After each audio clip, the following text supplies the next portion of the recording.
내란 특검이 시작되면 김건희 여사도 수사 대상에 오를 수 있습니다. 앞서 김 여사가 비상계엄 전날 조태용 국정원장과 연락을 한 사실이 확인됐고 윤석열 전 대통령 체포와 관련해 김 여사가 총 가지고 뭐 하느냐며 경호처를 질타했다는 의혹도 제기된 바 있습니다. 여도현 기자입니다. 김건희 여사는 지난해 12월 2일 조태용 국정원장에게 휴대전화 문자 메시지 2개를 보냈습니다. 윤석열 전 대통령이 비상계엄을 선포하기 하루 전입니다. 다음 날 조 원장은 김 여사에게 답장을 보냈습니다. 문자 메시지 내용은 김 여사가 비상계엄을 사전에 알고 있었는지 밝힐 중요한 단서가 될 수 있습니다. 국정원장이 영부인하고 왜 문자 주고받습니까? 자주 있는 일은 아니었습니다.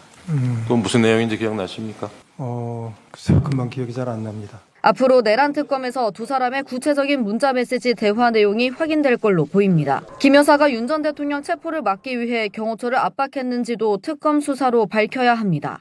윤 전 대통령이 체포되자 김 여사가 총을 가지고 뭐 하느냐며 경호처를 질타했다는 의혹이 앞서 제기됐습니다. 당시 대통령실은 과장된 전언이고 사실무근이라 반박했지만 특검 수사에서 실체가 규명될 걸로 보입니다. 내란특검법의 수사 대상에는 재판이나 수사방해도 포함돼 있습니다. 윤 전 대통령이 계엄의 배경을 말하며 개인사를 언급했다는 것을 두고도 의문이 남아 있습니다. 특검이라든지 이런 부분하고는 전혀 관련이 없는 부분들입니다. 대통령님 지극히 개인적인 부분이라고 저는 그 당시 느낌을 받았습니다. 어떤 내용인지 공개되지 않아 개인사가 김 여사와 관련됐을 수 있다는 추측들이 나오고 있습니다. 내란 특검이 출범하면 김 여사도 조사 대상이 될 수 있다는 전망이 나옵니다. JTBC 여도현입니다. 꿈에 그리던 김건희 특검법이 통과가 됐어요. 근데 여기에 괜히 그때 통과 안 시켜가지고 여기에 정말 제대로 다 붙였어. 김건희 특검 안에 김건희, 명태균, 건진 법사 특검법이야. 올인원이네. 와, 이 대박입니다. 공천 개입 들어가죠, 국정농단 들어가죠, 주가 조작 들어가죠, 관저 이전 들어가죠. 여기 다 들어갑니다. 법안 설명 부탁드립니다. 다 설명하셨고요. 중요 내용 16가지 혐의를 포함했고요. 코바나 컨텐츠의 뇌물 협찬 의혹 사건. 그 드디어 그 또 들어갔네. 네, 그것도 포함됐고 주가 조작도 도이치모터스만 들어간 게 아니고요. 삼부토건. 에? 삼부토건 들어갔어요? 들어갔습니다. 아유, 고맙습니다. 우리 기술 뭐 이런 주가 조작 의혹이 들어갔고 고가 명품 가방, 다이아몬드 목걸이, 네. 뭐 이런 관련 그다음에 또 국정농단 중에 하나가 창원 산단, 네. 대우조선 파업 관여, 네. 이런 의혹 사건, 명태균 관련 게이트, 네. 뭐 이런 부분들도 다 포함되어 있고 말씀하신 무상 여론조사라든지 선거 개입, 공천 개입 이런 의혹들 다 포함됐고요. 망라했습니다. 근데 의원님 말씀 들어보니까 이게 수사 사이즈가 엄청 큰데. 그래서 네, 저는 큰데, 이거는. 김건희 특검법 찬성은 하긴 했지만 너무 큰데. 김건희 관련해서는 다른 내란 특검법이나 최혜병 특검법하고는 달리 수사기관에서 수사가 정말 안 됐어요. 네. 그러니까 다른 특검법들은 수사 기록이나 이런 것들이 조금 더 있어서 그 기간이 그 정도에도 괜찮지만 김건희에 대해서는 저는 무제한해야 된다. 네, 이거 좀 어려울 수사기간을 이게 다 하기에는 굉장히 빠듯하다. 그래서 아마 끝나고도 수사기관에서 계속해서 아마 수사가 이어져야 되지 않나 이런 생각은 듭니다. 네. 아니 그 말씀을 들어보니까 뭐 창원 산단 또는 뭐 삼부토군 주가 조작 같은 경우는 굉장히 사이즈가 큰 사건이거든요. 네. 그래서 저도 우리 의원님이 그리고 검찰이 지금 2월부터 김건희 소환 조율 어쩌고 이런 내용이 나왔는데 지금 6월이거든요. 그러면 저 같으면 벌써 구속이 돼도 됐어요. 그런데 김건희에 대해서는 지금 제대로 지금 출석을 불응하고 있으면 체포영장을 지난번에 왔을 때 제가 말씀드렸는데 그러니까. 검찰이 안 하고 있기 때문에 네. 지금 처음부터 조사가 굉장히 어렵다. 네. 처음부터 해야 되는 사안이다. 아니 그리고 지금 검찰반 김건희 보도 나올 때마다 내가 짜증이 나는데 내가 계속 얘기하잖아. 김건희 혐의 중에 가장 작아. 목걸이 어쩌고 저쩌고. 맞아요. 이건 거의 김건희의 선행 미담이야 이거는 사실. 다른 혐의에 비하면. 비교하자면. 네. 그러니까 굉장히 좀 그 미미한 부분만 지금 부각되고 있는 상황인데 마치 뭐가 되는 것처럼 그러니까요. 전혀 그렇지 않고요. 말씀드린 것처럼 보면은 엄청난 그 혐의들이 있는 부분이 있고 삼특검의 저는 바로미터는 신병 확보와 강제 수사, 압수수색 요거다. 그러니까 네. 삼특검이 출범하면 바로 주요 인사들, 주요 피의자들 신병 확보해야 되고요. 네. 그다음에 압수수색을 포함한 강제 수사 신속하게 들어가야 됩니다. 네. 그리고 마지막으로 말씀드리고 싶은 게 지금 이 세 개의 특검이 마지막 법 제명을 보면은요. 진상 규명을 위한 특별검사 임명 등에 관한 법률안이라고 다 동일합니다. 즉 진상규명이 진상규명. 그러니까 진상규명조차도 이런 대한민국을 흔들었던 사건들이 맞아. 진상규명조차도 안 됐다는 거예요. 맞습니다. 이게 대한민국 수사기관의 현 주소입니다. 그렇습니다. 그렇기 때문에 어쩔 수 없이 이런 방대한 규모의 특별 검사를 임명할 수밖에 없는 그렇습니다. 그럼 검찰이 반성해야 되는 겁니다. 반성해야 되는 그렇습니다. 지점이고요. 네. 그래서 진상규명을 엄정하게 하고 그거를 토대로 해서 엄중한 책임 추궁 그리고 재발 방지 방안을 마련해야 되는 게 이 3특검의 핵심 과제고 네. 지금 이재명 정부에서 자꾸 이런 부분들을 무슨 정치보복하고 저쪽에서 연결시켜서 그러니까. 이제 물타기 하는데 네. 성격이 전혀 다릅니다. 그렇습니다. 자꾸 그렇게 연결시킬 사안이 아니다. 네. 아니, 그런데 아까 그 기간을 얘기하셨는데 이게 기한이 부족하면 연장할 수 있습니까? 한 번 연장이 가능하고요. 그 연장까지 합쳐서 한 170일 정도 되거든요. 예, 최대치가. 그 최대치가 그렇기 때문에 저는 좀 부족하다. 그리고 네, 사실은 이제 맞습니다. 김건희 관련해서는 김건희 특검법뿐만이 아니라 내란 특검법이나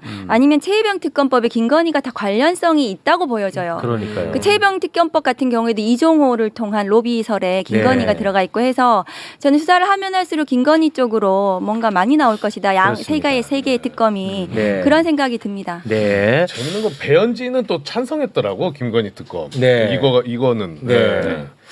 그리고 한 가지만 더 말씀드리고 싶은 게 그 검찰이 윤석열 정부 들어 3년 동안 이재명 야당 대표에 대해서 수사를 했어요. 전 검찰이 다 했습니다. 그런데 이 특검법 3개 가지고 무슨 보복이니 맞아. 무슨 전담 검찰청을 만들었다느니 헛소리죠. 이런 말들은 네. 굉장히 정말 그렇습니다. 구차하다. 네. 그런 그래서 생각이 그 부분을 들죠. 지금 짚을까 합니다. 네.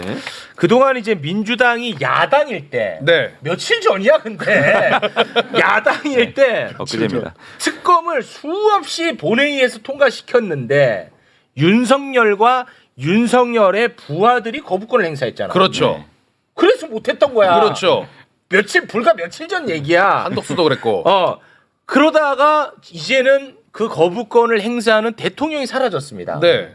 그래서 이제 이 특검법을 다시 올려서 통과를 시키는 거야. 네. 근데 이거를 점잖은 양복 입고 넥타이 메고 주진우가 응. 와 진짜 헛소리를 하는데 나 정말 나 돌아버리는 줄 알았어요. 이자가 나와가지고 그래요? 여당이 특검법을 발의하는 건 처음 본다는 헛소리를 하는데 요 이야기 잠깐 뭔 소리야. 듣고 옵니다. 헌정사상 총 16건의 특검이 있었는데 오늘처럼 여당이 발의한 특검은 단 한 건도 없었습니다. 왜냐하면 특검은 권력자를 제대로 수사 못할까 봐 만든 제도이기 때문입니다. 며칠 전 그 야당이야. 아니 이런 걸 어떻게 저렇게 당당하게 넥타이를 메고 하냐고. 나는 진짜 미치겠어요. 제가 법률 지금 국민의힘의 법률 자문위원장이에요. 예, 카운트파트죠. 네, 서로. 정말 그냥 아무 말 대잔치에 법률적인 얘기를 하는 것 같지만 사실 따져고 보면 아무 헛소리야. 그래서 예. 좀 힘든 시간들을 보냈는데 저 얘기는 말씀하신 것처럼 여당 야당 문제가 아니고요. 그리고 계속 얘기하지만 정치보복이라는 것은 윤석열이 이재명 대표한테 했던 게 정치보복이니까 네. 없던 사안들을 막 끄집어내가지고 자신들이 가지고 있는 권력의 칼날을 휘두른 게 정치보복인 거고 이것은 그야말로 진실을 정확하게 규명해야 될 중대 사건이고 어떻게 보면 다 이게 국민들하고 또 관련된 사안들이에요. 정치적 사건이 아니고 네. 이런 부분들에 대해서 자꾸 정치보복이나 이런 것들을 갖다 들이미는 것은 전혀 맞지 않고요. 웃기는 얘기죠. 이재명 대통령이 분명하게 강조했습니다. 이 부분들은 반드시 진상을 명확하게 규명해야 된다. 그렇습니다. 이게 정치보복이 아닌 게 만일에 검찰이나 공수처, 경찰을 동원해서 수사를 한다면 그게 대통령의 관할 하에 있는 거잖아요. 그렇죠. 근데 특검은 독립되어 있어요. 네. 대통령이 어떤 영향도 미칠 수가 없습니다. 네. 그렇기 때문에 국민적 의혹에 대해서 실체를 규명해야 된다. 그것도 지금 기한이 정해져 있어요. 그런 기한 내에 실체를 규명해서 국민들에게 알릴 의무가 있는 거예요. 네. 그래서 하는 거지 전혀 이것은 그런 프레임에 들어가선 안 된다. 그렇습니다. 그렇게 생각- 김건희 특검법인 것 같아요. 지금 16개 의혹을 이 안에 녹여놨다고 하는데 사실 16개 의혹이라고 하지만 그 안을 들여다보면 또 쪼개질 수 있는 것들이 많습니다. 먼저 도이치모터스, 삼부토건, 그러니까 주가 조작 관련된 혐의가 있는 것이고 그리고 이걸 국정농단이라고 이름을 아예 붙였더라고요. 명태균, 건진 이런 민간인들의 국정 관여했던 내용들 그리고 디올백이나 다이아 목걸이 이런 거 받았던 내용 여기에 2022년 재보궐과 그 지난 총선에서의 어떤 공천 개입 그리고 뭐 다들 잘 아시는 고속도로에 휘어졌던 거, 양평 고속도로 뭐 말하려면 더 많죠. 저희가 이제 혐의 하나하나 따지자라고 마음 먹으면 저희 방송 시간이 부족해서 그렇죠. 예. 저 장유미 변호사한테 예. 이거 물어봅니다. 이게 만약에 우리가 지금 알고 있는 모든 혐의들이 다 유죄로 인정이 되고 네네. 만약 처벌을 받게 된다면 예. 최대 몇 년까지 형량이 나옵니까 이건? 그러니까 이제 도이치모터스는 이미 대법원 확정까지 나왔잖아요. 그랬을 때 제일 또 지위가 유사한 쩐주가 또 등장한단 말이에요. 예. 방조 혐의로 유죄를 받긴 했는데 저는 손모 씨. 예, 손모 씨. 근데 이제 김건희 씨는 방조보단 저는 개인적으로 더 나아갔다고 생각하지만 어쨌든 집행유예를 받았고 그 권오수 회장도 집행유예로 어쨌든 예. 최종 확정이 됐고 그 부분 합치고 이제 뇌물을 받은 것으로 보이는 부분들이 있어요. 예. 샤넬 코리아 압수수색 해가지고 그 한 수천만 원, 지금 시가로 하면 3천만 원에 육박하는 가방 2개를 받고 거기에 청탁을 받았다는 부분들이 정황으로 드러나고 있어요. 통일교와 관련해서 캄보디아 진출에 대한 교두보 역할을 직접 하려고 했어요. 왜냐하면 건진폰을 막 압수수색해가지고 봤을 때 여사가 잘 받았다고 하더라라고 사실상 청탁과 민원을 넣은 사람이 이야기한 부분이 보도까지 됐습니다. 예. 그거 플러스 또 공천 개입, 박근혜 전 대통령이요. 친박한테 그 당시에 공천 주려고 집단적으로 여론조사를 돌려요. 그거를 법원에서 어떻게 판단했느냐. 이거 기획이라고. 이거 기획이라고 판단을 했습니다. 그냥 순수한 여론을 동향을 살피기 위한 게 아니라 자기 사람 공천 주려고 했던 그런 공직선거법 위반 혐의다라는 게 유죄로 인정돼서 그게 제일 먼저 박근혜 전 대통령 재판에서 나왔었는데 예. 그것만 2년이었어요. 다 합쳤을 때 제가 또 AI한테 물어봤는데요. 10년에서 20년 사이로 나올 거다라는 요새 전망이. 공부를 좀 등한시하는 거 아니에요? AI를 통해서 이제 수단으로 공부를 하는. 예, 요즘 아이들도 약간 뭐 그런 거 하니까요. 그래요. AI한테 물어봤다. 예, AI 같은 개념이죠. 예. 뭐래요 AI는? 10년에서 20년 나올 겁니다. 10년에서 네. 20년. 그러니까 여기다가 AI를 갖다 놔. 저 자리에다가. 저를 이제 부르지 마시고 그러면. 이게 저희가 좀 장비라도 되면 여기 CG 처리라도 좀 할 텐데 10년에서 20년. 이거는 뭐 그 정도 최소 10년, 뭐 최대 20년 네, 그렇죠. 뭐 이렇게 보면 그런 되겠군요. 거죠. 그 생각보다 적네. 난 좀 더 될 줄 알았어요. 왜냐하면 한두 가지가 아니니까. 그리고 그 짧은 시간 동안 생각해 보면 얼마나 큰 혼란을 만들었습니까? 그러니까요. 농단이란 말이 부족하지 않아요, 정말. 그렇습니다. 그리고 또 하나 좀 제가 짚고 싶은 게 있는데 SBS 그 김태현의 정치쇼라는 라디오 프로그램이 있어요. 여기 장성철 평론가하고 그 윤희석 전 국민의힘 대변인이 출연해서 했던 얘기 중에 힐건이 프로젝트라는 힐건이. 걸 얘기를 해요. 이게 힐러리 클린턴 더하기 김건희, 힐러리. 그러니까 김건희 대통령 프로젝트가 있었다는 거예요. 이게 뭐 통일 대통령 이런 얘기들이 있었는데 오늘 아침에 네. 겸공에서 김어준 방송 내가 뻔히포 나가가지고 그 얘기를 했어요. 그래서 사람들이 전부 다 댓글을 뭐라 그러는지 알아요? 힐 영희가 낫다. 인정. 브라보. 인정. 100만 나오겠네. 인정. 힐 영희로 가자. 나쁘지 않아. 너무 좋다. 오, 입에도 더 착착 감겨. 힐건이 이거 좀 어려워요. 근데 힐영이, 힐영이 좋네. 힐영이. 힐영이. 예. 힐 윤미로 하자. 야, 오늘 썸네일 나왔지. 예. 힐영이란 무엇인가? 사람들이 못 알아들어. 힐영이. 근데 진짜 이게 이 사람들은 진지했었나 봐요. 그러니까 정말 미쳤나 봐 다들 이 사람들. 아니 이게 될 거라고 생각을 했다는 건지. 그래가지고 마포 사진이 막 등장. 그러니까 마포대교 사진이 그래서 나온 거라니까. 저게 누가 봐도 영부인의 사진이 아니잖아요. 무슨 저 행정 실무를 책임지고 있는 사람이 순식한 것 같은 사진 그럼 아까 아닙니까? 찍었던 그 사람이 그 마포 그러니까 사진 실세가 그렇죠. 맞긴 맞네. 그다음에 힐건이 프로젝트의 실세였을 수도 있어. 그 25살짜리. 그러겠네요. 저게 되게 하나의 분기점 같이 인식을 했던 거 아니에요? 엄청나게. 약간 정치적 아니, 자기 모멘텀으로. 대통령처럼 행동했잖아요. 너무 이게 내 상식에서 너무 밖에 있는 얘기라 그런지 모르겠지만 국정을 너무 막 했다라는 생각밖에 안 들어요. 아니 그러니까 듣고 싶은 것만 들었던 것 같아요. 왜냐면 명태균이랑 통화할 때도 김건희 씨가 막 우리 총선에서 이긴다는 식으로 뭐 얘기를 하잖아요. 너무 허황되게 아무런 근거도 없이. 네. 그러니까 이런 게 된다라고 생각을 하는 것 같아요. 왜냐면 극우 유튜버만 보면 김건희가 뭐 제2의 대통령 못할 바가 뭐가 있었겠습니까? 본인들이 보고 싶어하는 그 여론만 청취를 했으면. 그러니까 이런 어처구니 없는 일이 맞다면 이제 나오는 거겠죠. 야, 이게 참. 그리고 이 내용을 장성철 평론가나 윤희석 전 알고 대변인이 있었다는 알고 거잖아. 있었다라면 이제 와서 말하고. 국민의힘이 모르지 않았을 거 아니에요. 저는 그래서 제가 윤희석 선배도 좀 자주 보는데 방송 통해서 그러니까 그런 게 안타까운 그러니까 윤석열 대통령 초기부터 수행하고 지원하고 참모했던 분들이 대단히 많으시잖아요. 그러니까요. 근데 그분들이 모르지 않았던 거잖아요. 사실은 그 인성과 그 실력과 능력에 대해서. 근데도 대통령을 밀고 막 이랬던 부분에 대해서는 책임을 져야 되는 거 아닌가. 정말 이해하기 힘든 이런 상황인데 이걸 진짜 진지하게 생각했고 이게 그만큼 많은 사람들한테 공유가 돼 있었다. 근데 어떻게 이런 생각을 하죠? 그게 몇 년 차여서 나온 얘기였죠? 얼마 안 된 상황에서 그러니까 나온 1년 거예요. 반쯤 지났을 때잖아요. 그러니까 남편이 한창 힘을 쏟아서 국정에 매진해야 될 그 타임에 그 부인을 대통령 만들려고 자기네끼리는 따로 작정, 그러니까 자기네끼리 반란을 일으킨 거 아니에요? 내부적으로는? 아니, 그러니까 이거를 비상계엄까지 연결시키는 분들이 있지 않습니까? 이게 뭐냐면 그러니까 영구 집권의 어떤 플랜이었다는 거지. 그렇지. 윤석열의 임기 여기에 비상계엄을 통해서 뭐 또 다른 뭐 국회를 무력화시킨 다음에 어용 국회를 만들면 이거 가지고 다음 대선을 치러서 김건희가 다시 대권을 이어받고 그렇게 사고했을 수 있을 것 같아요. 왜냐하면 제가 대통령과 이렇게 좀 친분이 있고 소통이 된다는 분들한테 들었던 거는 이 워딩은 여사가 훨씬 대통령보다 잘한다. 능력이 있고 정무적인 감각이 뛰어나다. 그래서 관여하고 지시하고 뭐 이렇게 본인의 의견을 더해서 그게 반영되는 게 뭐가 문제인지 모르겠다.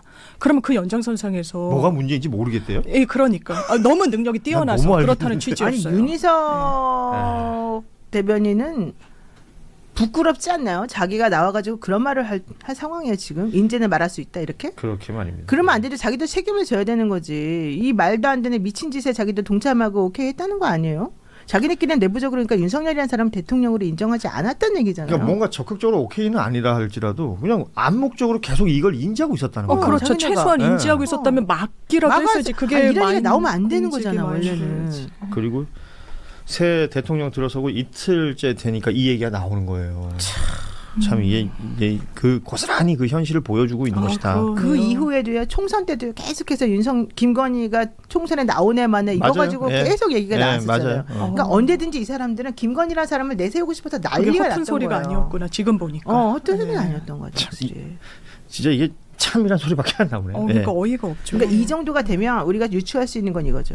결국 김건희라는 사람이 모든 국정을 결정했을 것이다. 그 사실상, 충분히 그렇게 생각할 수 있죠. 윤석열의 얼굴로 게다가 내세우려고 했을 국무회의에서 정도면. 윤석열이가 그때 했던 방식이 다 이제 또 공개가 됐잖아요. 윤석열이는 정말 뭐 질문도 안 하고 그냥 금방 논의도 거의 안 하고 맞아요. 그냥 금방 예스 다 통과돼 버렸었다. 근데 다른 데하고는 완전히 비교된다 이런 얘기 나왔는데 결국 그게 전부 다 왜 그랬겠느냐. 윤석열은 그런 거에 대한 판단 능력이 없었다는 거죠. 그리고 심지어 관심도 오늘 없었어. 실컷 얘기해놓고 집에만 갔다 오면 사람 달라지고. 얘기하더라. 그러니까 이런 모든 것들이 지금 다 연결되는 거예요 이제. 뭐 힐건이 프로젝트 뭐냐고 물어보신 분들이 좀 계신데 실건이? 그 어저께 제가 서영주 소장이랑 같이 방송하다가 제가 살짝 말을 얹었는데 그게 좀 도나보네요. 그 뭐 정확히 어떤 그러니까 겁니까? 그게 김건희 여사에 대해서 향후에 공직선거에 나갈 수 있는 가능성을 염두에 두고 아까 그 행정요원 사진 찍었던 그분 그 브이로그 찍었다는 그분이 꼭 그랬다는 얘기는 아니지만 그런 어떤 비슷한 일을 하셨던 분들 사이에서 김건희 여사 주변에서 일했던 용산 청와대 대통령실 분들 사이에서 좀 띄워보자. 힐러리 김건희, 힐건이 그런 얘기가 있어서 실제로 좀 어떤 프로젝트 성격으로 진행이 됐던 흔적들이 있었고 그런 비슷한 얘기를 제가 좀 들은 게 있어서 그래서 그 얘기를 살짝 한 3초 얘기했는데 저보다 한 10배 얘기하신 분이 더 있어요. 저는 살짝 얹은 거고 근데 아마 그 질문 같아요. 그래서 저는 그렇게 들었고 뭐 보고서 썼던 분이 있다. 이 정도는 제가 들었습니다. 실제로 그러면 김건희 씨가 그 선출직 공무원, 그러니까 선출된 사람으로서 뭘 하고 싶었던 욕망이 좀 있었던 모양이군요. 뭐 그까지 확인은 못하지만 그런 마지막에 정황들이 왜 좀 윤 있었어요? 대통령 이렇게 위기에 몰리고 할 때 보면 그런 얘기도 있었잖아요. 김건희 여사가 대통령 선거 출마하는 그런 것도 그 밭글도 돌고 그랬잖아요. 그게 없는 얘기는 아니었던 걸로 저는 개인적으로 그렇게 판단합니다. 근데 패턴들을 보면 이게 아예 없는 얘기를 아니었다고 볼 수 있는 게 뭐 마포대교 사진도 그렇고 네. 예를 들어서 그 최재형 목사 만날 때도 남북 문제에 대해서 여러 가지로 고민을 하겠다 본인이 그랬잖아요. 예. 무슨 영부인이 뭐 고민할 수 있죠. 저도 고민을 하니까 개인적으로는 그래도 배우자가 뭐 남북 문제를 고민하신다는 거죠. 그때 최재형 목사랑 얘기했었잖아요. 네네네. 그 얘기했죠. 했었고 그다음에 그 순방을 가면 거의 대통령을 지휘해요. 저리 가세요. 나가세요. 하고 뭐 이렇게 하고 그다음에 연설할 때도 이거를 보면서 뭐 딱 체크를 하고 이런 걸 보면 이게 그냥 단순히 영부인의 내조가 아니라 뭔가 본인이 진두지휘를 하는 듯한 느낌. 그러면은 힐건이 프로젝트를 머릿속에 아예 생각을 하지 않았다라고 부인할 수는 없잖아요. 그렇지 않겠습니까? 물론 이제 그에 딱 걸맞는 어떤 정황 같은 것들이 좀 더 뭐 나오긴 해야 되겠습니다만. 마포대교 사진 때 그 얘기가 많이 나왔어요. 근데 그게 세계 자살 예방의 날에 맞아요. 가서 마포대교라는 그런 일들이 많이 벌어지는 곳에서 이 사진을 찍었는데 그 사진이 너무나 이례적인 구도로 저희도 그때 뭐 거잖아요. 전해드렸던 것 같은데. 예, 그리고 교통 통제도 하고 그래서 맞아요. 이제 그때부터 이거 뭐냐 이런 이제 생각이 드는 분이 많은 결과 이제 몇 분들이 좀 파고들었던 그 얘기가 이제 나온 거죠. 그렇다면 어제 국회를 통과한 이른바 3대 특검 언제 시작하고 어디까지 수사하게 될지 법조팀 박현주 기자와 자세히 짚어보겠습니다. 자, 박 기자, 앞서 저희 보도를 보면 이 내란 특검 수사 대상이 한덕수 전 총리부터, 그러니까 국무위원들부터 뭐 국민의힘 의원들, 그리고 김건희 여사까지 수사 대상으로 확대될 수 있는 거잖아요. 네, 그렇습니다. 그간 내란 수사는 김용현 전 장관과 사령관, 그리고 경찰, 수뇌부 등 계엄 작전을 수행한 이들에게 집중돼서 진행됐던 측면이 있습니다. 하지만 특검이 시작이 되면 한덕수 전 총리 등 국무위원에서 나아가 이 김건희 여사의 역할까지 포함해 더 광범위하게 수사가 이루어질 걸로 보입니다. 이 앞선 보도에서 보셨듯이 한 전 총리는 계엄을 반대했고 대통령을 설득하기 위해서 국무위원들을 불러 모았다고 진술했는데 이 수사기관은 오히려 그와 반대되는 부분을 의심하고 있는 것으로 확인이 됐습니다. 대통령실 접견실 CCTV를 분석한 결과 국무회의에 참석한 핵심 인물들 진술이 다르다는 사실도 최근 확인이 돼서 한덕수 전 총리와 최상목 전 부총리를 출국 금지하기도 했고요. 무엇보다 이 내란 수사가 김건희 여사 수사로 확대될 가능성도 있습니다. 김 여사가 비상계엄 전날 이 조태용 국정원장에게 연락한 이유가 뭔지 윤 전 대통령의 체포를 막기 위해 경호처를 압박한 사실이 있는지도 새롭게 확인해야 합니다. 네, 몇 명의 검사가 투입되느냐로도 수사 범위를 가늠해 볼 수 있을 것 같은데 총 몇 명입니까? 네, 그렇습니다. 이번 내란 특검에는 검사 60명, 이 내란 특검에는 검사 60명, 김건희 여사 특검엔 40명, 최혜병 특검엔 20명, 이렇게 해서 최대 120명의 검사가 내란 특검에만 60명이 들어가는 거군요. 네, 그렇습니다. 전국 67곳의 검찰청 중에서 규모가 가장 큰 중앙지검 검사 수만 267명입니다. 지난해 기준인데요. 중앙지검 다음으로 검사 수가 많은 인천지검은 총 114명으로 특검 파견 검사 수와 비슷한 규모입니다. 여기에 같이 일하는 수사관 인물까지 포함하면 특검팀 규모는 총 600명에 육박하게 되는데 사실상 윤 전 대통령 부부를 수사하는 검찰청이 하나 더 생기는 겁니다. 2016년 최순실 국정농단 특검 당시에 파견 검사만 20명이었던 점을 고려하면 역대 최대 규모의 특검입니다. 네, 이 특검을 누가 맡을지가 궁금한데 그건 아직 모를 테고요. 파견될 검사는 어떻게 선별될까요? 네, 일단 특검이 기준을 제시를 해서 법무부에 파견 검사를 요청하게 됩니다. 최순실 특검 당시 박영수 전 특검은 특수수사 경험이 있는 검사를 중심으로 파견을 요청했던 것으로 알려집니다.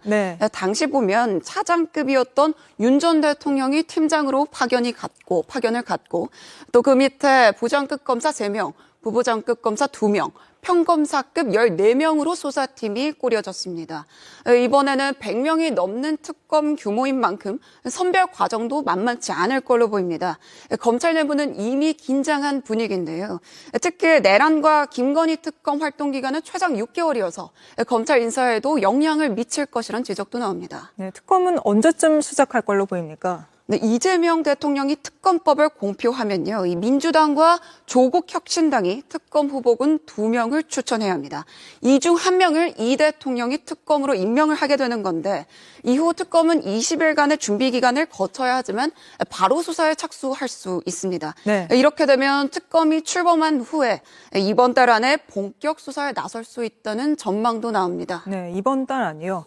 알겠습니다. 박현주 기자 많이 바빠지겠지만 열심히 취재해 주시길 바라고요. 여기까지 듣겠습니다.